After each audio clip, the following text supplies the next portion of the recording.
Eh bien le bonjour, ici Django. Bon, de quoi on va parler aujourd'hui? On va parler de plusieurs petites choses et on va commencer tout de suite par un tweet de PlayStation Inside qui nous dit: on n'a plus rien à prouver à personne. Uncharted 4 fête ses 7 ans aujourd'hui et même après tant d'années, il reste plus beau que la plupart des jeux actuels. Et ça, c'est quand même incroyable. Alors, faut savoir que Uncharted 4, c'est mon deuxième jeu préféré, donc il est sur le podium. Et, euh, et là, en fait, oui, 7 ans, c'est vrai. Il est sorti en 2016. 2016. Et s'il y a des gens qui y ont jamais joué, bah, je vous conseille déjà de le faire. Mais vous allez être surpris si vous prenez par exemple les versions PS5 avec le remaster dans la Legacy Collection. Si vous y jouez, vous allez être choqué en fait par la qualité bah, déjà technique et graphique du jeu quoi. Il est sorti en 2016. En 2016, qu'est-ce qui est sorti comme jeu? Il y a eu Horizon qui est sorti, le premier. Il y a eu. Oh, j'allais dire God of War, maintenant God of War il est sorti en 2018. Bref, il y a eu plein d'autres jeux qui sont sortis en 2016. Et déjà à l'époque, ils mettaient une claque à la plupart des jeux. Et là, quand vous le regardez maintenant, c'est juste incroyable. Les animations faciales et tout, enfin, vous regardez, c'est vraiment incroyable. On passe du coup à la suite. On a un tweet de Dexerto qui nous dit: YouTube est en train de tester un bloqueur d'adblock. Pour bloquer adblock. Parce que oui, sur YouTube, il y en a beaucoup qui utilisent adblock. Et moi, je l'utilise pas parce que je paye le premium. Je préfère dans ce sens-là. Mais il y en a beaucoup qui l'utilisent justement pour contrer ces genres de. Enfin, toutes les pubs qui passent. Parce qu'il faut avouer que des fois, c'est quand même abusé le nombre de pubs qu'il y a sur certaines vidéos de certains youtubeurs. Et bah, ça fait des années en fait que les adblocks sont sortis, de tout en tout genre, hein. Adblock c'est le principal, mais il y en a beaucoup d'autres. Donc ça marche pour tous les sites. Mais sur YouTube, ça fait quand même beaucoup de dégâts, hein. Parce que vous prenez quelqu'un qui utilise beaucoup YouTube, il va forcément en avoir marre des pubs. Le mec, il a le choix entre installer Adblock ou payer 16 balles par mois s'il prend pas de VPN. 16 balles par mois, un YouTube Premium. Le choix est vite fait et on part sur Adblock directement, et c'est normal. Je l'avais avant d'acheter YouTube Premium, je vais pas vous mentir. Tout le monde là. Et donc là, ils sont en train de tester justement un bloqueur d'Adblock. Donc c'est pas trop mal pour les youtubeurs qui souffraient beaucoup des gens qui avaient Adblock. Mais pour les gens qui avaient Adblock, bah soit vous continuez à regarder des pubs, soit vous allez devoir passer à la caisse en fait, tout simplement. C'est un peu chiant, mais c'est comme ça, c'est la vie. On passe ensuite à A Plague Tale Requiem qui est dispo en 60 fps sur Xbox Series X et PS5, mais pas sur Series S. C'est compréhensible aussi, la Series S est un peu moins puissante. C'est dommage, mais bon, c'est comme ça, hein. Le mode 60 fps arrive enfin sur console. On a une belle image avec le mode performance, voilà. Focus Entertainment et Asobo, donc le studio bordelais, hein, Cocorico, faut pas oublier, annonce en effet que le mode performance permettant de jouer au jeu à 60 fps est maintenant disponible sur Xbox Series X et PS5. La Series S n'est pas concernée. Il est par ailleurs précisé que la qualité graphique est réduite dans le mode 60 fps, mais que les joueurs peuvent toujours profiter de l'aspect visuel via le mode résolution à 30 fps. L'option 60 fps implique des graphismes moins détaillés, c'est sûr. Les joueurs PS5 et Series X peuvent donc choisir soit le mode résolution pour profiter du rendu visuel exceptionnel de A Plague Tale Requiem, et c'est vrai qu'il était magnifique, il était vraiment magnifique, soit le mode performance qui réduit la qualité graphique mais améliore la fluidité du jeu grâce aux 60 fps. Notons que la version PC du jeu accueille également une mise à jour avec de nombreux réglages pour optimiser le rendu visuel sur ce support. Bah, ça veut dire que sur PC il est pas si beau que ça? Bon, c'est bizarre, pour moi sur PC il était magnifique quand on voyait les reviews. Autant pour moi. Rappelons que A Plague Tale Requiem est disponible dès maintenant sur Series XS, etc. Et il est dans le Game Pass. Et oui, c'est comme ça que je l'avais testé moi quand il était sorti. Il est dans le Game Pass. Donc franchement, profitez-en, c'est une pépite. Pour ceux qui adorent les jeux solo, c'est une pépite. Voilà. Et en plus c'est français. Que demander de plus? On passe ensuite à la petite news d'après.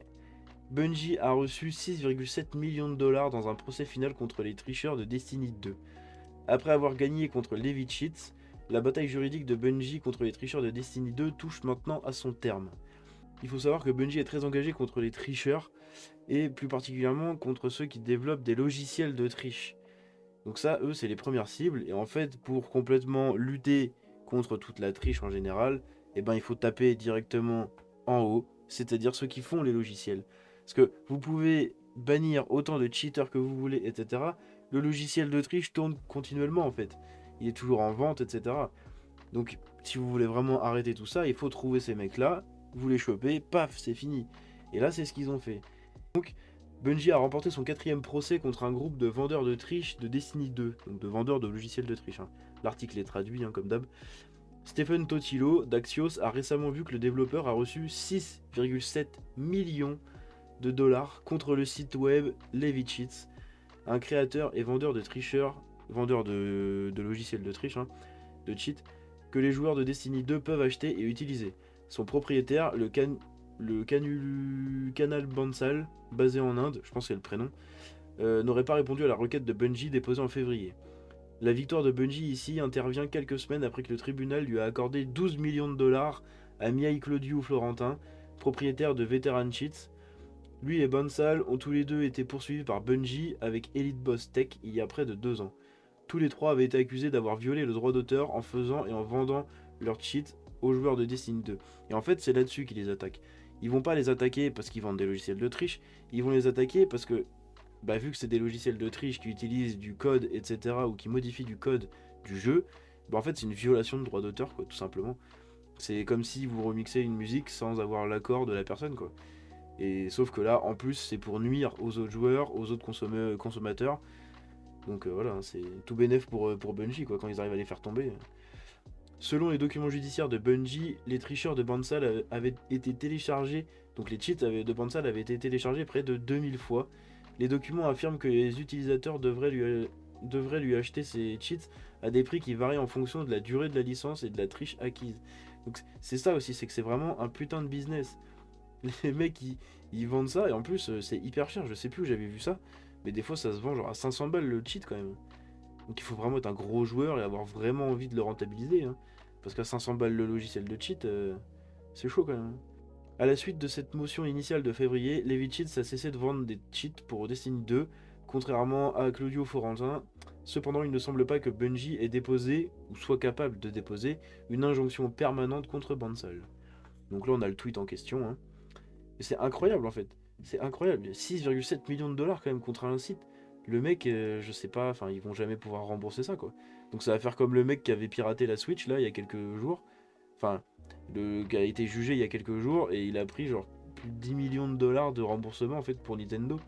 Donc le mec, évidemment, il peut pas les rembourser. Donc en fait, il va devoir, je crois qu'il est prélevé de 30% de tous les mois sur ses thunes en fait, sur son salaire et tout, jusqu'à la fin de sa vie pour rembourser Nintendo.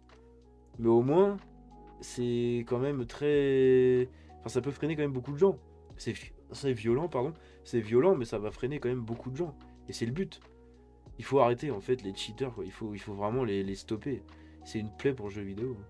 Et ensuite, la dernière news qu'on a, c'est un tweet de Dexerto qui nous dit que GTA est en train de devenir le jeu le plus cher de tous les temps. Il devrait coûter entre 1 et 2 milliards de dollars. 1 et 2 milliards de dollars. Et comme on l'a vu dans une précédente vidéo où je parlais justement du business autour des jeux et le prix qui coûtait de plus en plus cher, il y a eu un jeu donc il y a un éditeur qui a dit qu'ils avaient dépensé près d'1 milliard pour le jeu. Et on s'était dit, c'est déjà incroyable, 1 milliard pour un jeu vidéo, 1 milliard. Je sais pas si vous vous rendez compte, 1 milliard c'est énorme. Vous avez pour les plus grosses séries, donc des séries télévisées, vous avez des budgets de 100, 100, 200 millions. C'est énorme.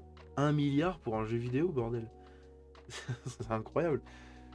Donc après, il faut espérer que s'il coûte 1 à 2 milliards, qu'il y ait vraiment presque au moins 1 milliard dans le développement, qu'il nous fasse pas une cyberpunk à dépenser plus dans le marketing que dans le développement, ce serait un peu con quand même.